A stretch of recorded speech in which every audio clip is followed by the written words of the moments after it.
All right. Hello. Welcome to your Friday flash sale. So, we are going to be looking at a very interesting reading based off the cards that I pulled. So, for this Friday flash sale, I thought it'd be really cool to address a problem. This can be in a physical sense, a spiritual sense, or just like an everyday mundane life sense.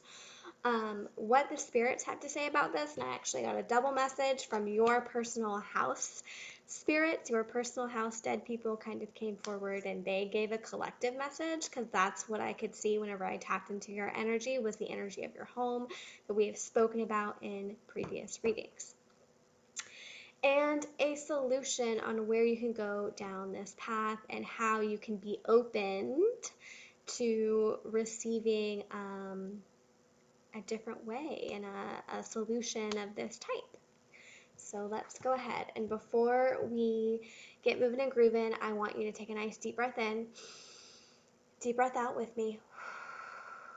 Get really nice and comfy, and just remember that this is your time to kind of shine. This is your time for your spiritual growth. You do nothing else through your spiritual journey and through your self-care routine, which is important. It is to have this moment for yourself and treat it as an important moment for yourself, because you paid for this time and it is an important moment. So let's get to it. We are working with, today, the decks that we are working with is the Crow Tarot,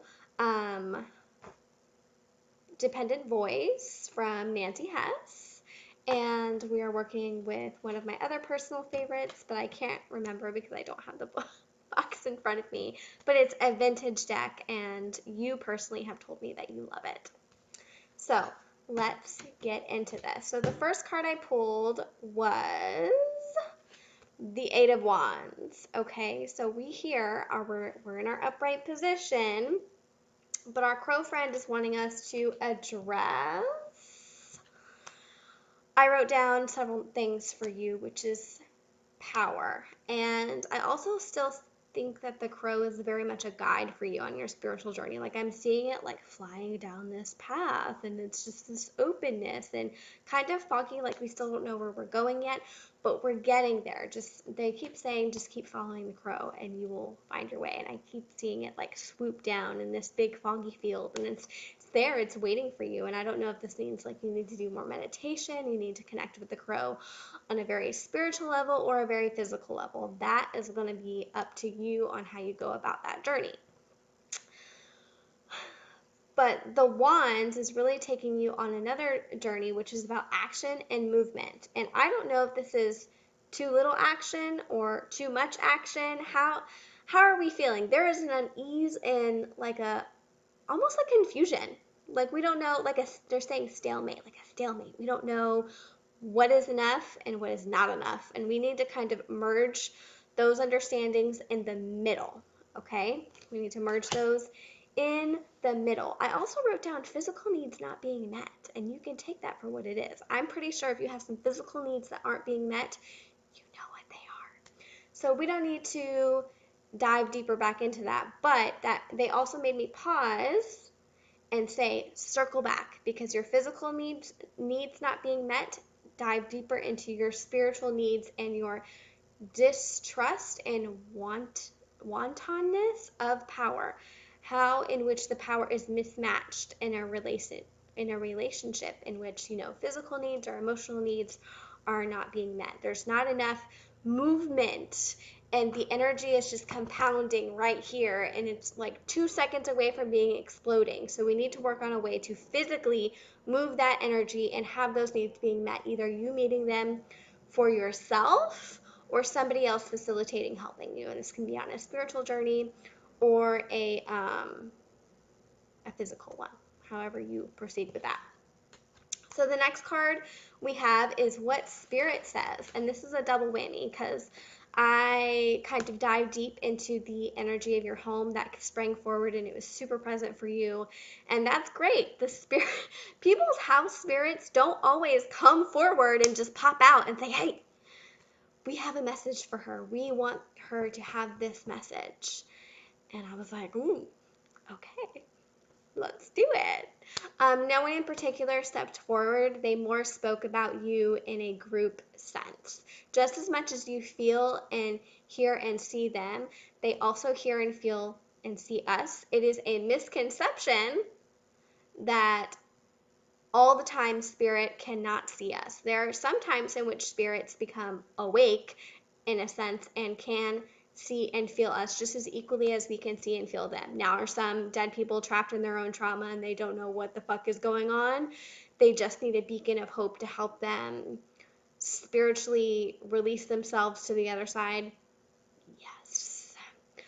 Is everybody psychic? Yes. Are you on your own spiritual journey to be more of that way? Yeah. And your spirits are letting you know that they're ding dong, they are paying attention to that. They're watching you do things around your house and they're saying protect yourself. And moving forward, I'm seeing a lot of plants and cats and just totems, living totems of like protection or just like vibes in a sense. They're watching that and they're making you aware that they know what you're doing because they're starting to see it. And they're saying waiting to be released. And if you don't know already how to release them on to the next phase, then you do know. But you're kind of like a revolving door of these spirits. And I know you know that, and I know we've talked about that on multiple levels in past readings.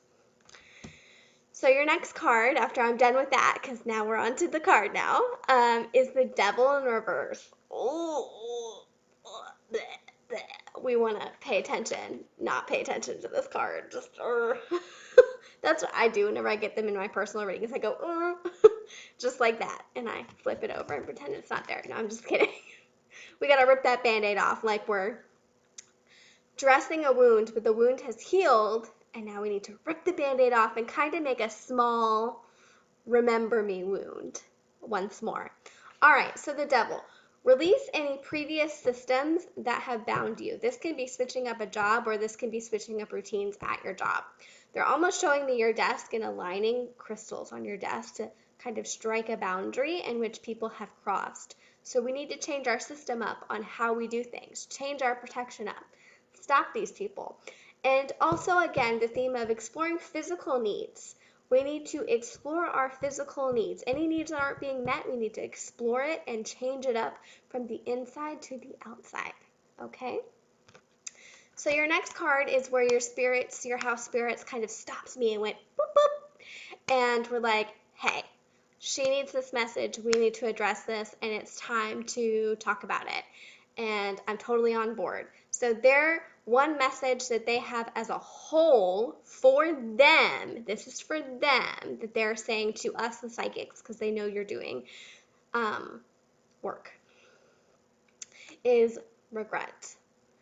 A lot of dead people do have regret, and you know this, and they speak a lot on regret and their inner sadness. And that is an echo and a mirror for you. So their messages to you is to not live in regret. They don't want you to have regret because they see how you're trying to help and move on to the other side. And so they're wanting you to also live a life in which you are not stuck. They're looking out for you. These are nice house spirits. They're like, okay. I don't see these as more as guides. They seem more like spirits that are in your home that live with regret. And usually spirit guides do not come forth and say, we have messages of regret that we had in our life. We have regret. That's a firm way that whenever you are discerning if this is spirit guide communication with me or if this is like dead people, ghost activity communication with me, that's what I look for. Those keywords and terms that are just so great, our context clues. So a way in which we can find a solution to these problems and these needs is to go forth and surrender. And we have this beautiful card right here. I love this card. This is your favorite vintage deck. And it screamed your name and I had to pull a card for you. So surrender, your solution to all of this. And it's not really a problem. It's not like you have problems. I don't feel like you have big problems. It's just things that need to move forward out of you. A lot of people and a lot of themes of readings is just holding on to like super bigger energy. We need to move out of that. Out of that, and it's going to be fine. It'll be fine. Great, fine. So the solution to this is to surrender, just kind of like the card says. We need to surrender. We need to let go of those previous systems that bound us, and we need to explore these needs, these physical needs that haven't been met, that we haven't satiated. It's like you're thirsty for something that hasn't quite met what you need. We need to figure that out. So surrender from your previous path. Spiritually, I feel like a groundwork is being laid for you to channel in a way that you do not normally channel. It will be overwhelming. I don't want to use that word. It will be overwhelming. They're using a different word, but I don't like that word because then that will incite other actions from you, and I want you to blossom into this and open up, moving forward in this path. They're also showing me fire, like you normally fire channel, and I feel like what we are going to be doing, whenever I say fire channeling, it's almost like they're showing me a cauldron and fire, and you look into the fire and scry, and it either gives you feelings that you interpret as messages and write them down, or it gives you images that you interpret and as messages as you write them down, or you hear somebody speaking, almost like the fire is like a conduit to get you there. But we're going to be using a different mode of transportation to channel from your spirit guides. And if you've been having trouble, what is dull, they're saying, will get loud. What is dull will get loud. I don't feel like this season of the veil was a very loud one for a lot of people, and I think you're kind of lumped into that, and we're uncovering a new way of channeling and releasing and becoming open is, I think, going to be the theme for you. The next couple of months is going to be becoming open. They're wanting me to speak about past lives, and I think you're still on that journey of discovering past lives and how you use channels to open up different ways of communication. So whatever journey you're still on with the past lives and going through them and receiving messages, continue to stay on that journey because it's going to do nothing but fulfill you. Anyway, that was your reading. I hope you really, really enjoyed it, and I'll be sending you pictures of your cards as we go along. Thank you for getting this Friday sale, and have a great day.